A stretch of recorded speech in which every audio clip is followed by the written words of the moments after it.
That's a humbling story. I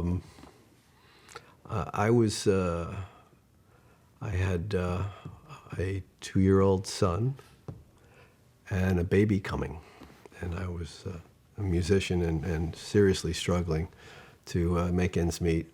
I think the word is poor, and I was playing nightclubs and private parties, bar mitzvahs, weddings, whenever I could.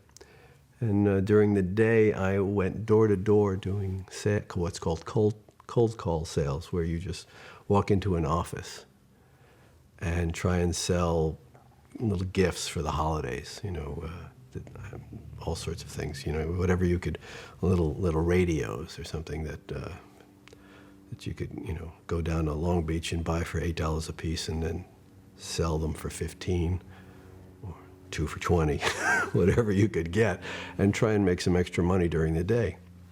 When you walk into any office building in Los Angeles, you'll usually see a sign saying no soliciting. Those signs were put up to keep me out. And I always took great pride in seeing that sign and going, and walk in. And if the security guys caught you and chased you out, all right, well, no harm, no foul. I mean, you weren't going to jail, but you had a chance to maybe, sell something and make some money and keep your family afloat. Believe it or not, this is getting to DIC, but there was a day when I was walking down Ventura Boulevard, and somewhere in 1983, I don't know, 84, something like that. Well, my daughter she hadn't been born yet, so it would have been 82 or 83. And I remember going into a hair salon. I even remember the name. It was Barron's Hair Salon on Ventura Boulevard near Laurel Canyon. And trying to sell these little radios. It was during the holidays, or before the holidays. And then I walked back out onto the street, and there was a flight of stairs up to, I didn't know what, maybe offices above the hair salon. And I was exhausted and depressed, and I pretty much thought I'd ruined my life, and I made every bad choice imaginable. But I walked up those steps, and it was a fledgling animation company, DIC, up there, and there was a dozen people working there, I don't know, in this little tiny dinky office. And I said, "What do you guys do up here?" And they said, "We do animation for children." And I had the moxie to say, "Do you do funny stuff? Because I can help you with the funny stuff." I mean, I'm sitting there selling door to door, and they went, "Well, yeah, we do. We're doing a cartoon. We're starting a cartoon called Heathcliff." And I said, "Well, I'm your man."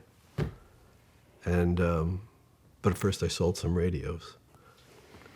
And they said, "Come back after the holidays." And I had some material that I'd written, some spec material that I'd written, nothing for animation. I knew nothing about animation. Like motorcycle racing, I was faking it right out of the gate. I was just, I'll learn, I'll figure it out. And after the holidays, I came back and I pitched them stories. They liked the spec material that I'd written enough to let me pitch some ideas. So I came back after the New Year's, and the first one I sold was called An Officer and an Alley Cat, where Heathcliff is sent to military school to learn discipline. And they gave me $500 for the script, and I thought I'd died and gone to heaven. I couldn't believe it. They paid me. And I actually went out and got a book. Maybe was it Sid Fields? I'm trying to remember the name of the book. It was How to Write a Script. I didn't even know what a script looked like. I had to go get, and I went, there was stores on Hollywood Boulevard back then where you could buy old scripts. For 50 cents you could buy a Get Smart or something like that. So you could just see what the margins look like. Is it double spaced? Is it single spaced? And I got a typewriter for $29, $39, and I wrote a script, and they paid me. So I wrote another one, and then I went, "Oh, okay, this is very interesting. This might be the answer to the poor problem." And I started writing like 2 a week. So suddenly I was, struggling guitar player making $300-400 a week to making $1,000 a week writing, Heathcliff the Cat cartoons. And at a certain point, DIC decided it would be cheaper to hire me on staff than to pay me as a freelancer. So they cut my fee for writing scripts by about $150, but gave me a couple $100 a week to be on staff. So I thought, okay, I'm coming out ahead.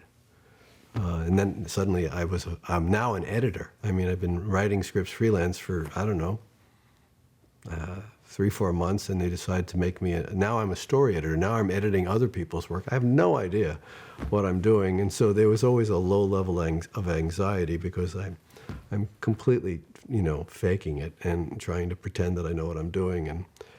And I probably over the next few years wrote 40, 50 scripts, both dramatic and action cartoons and the comedic, silly kind, and it was a good learning ground because I was learning on the job.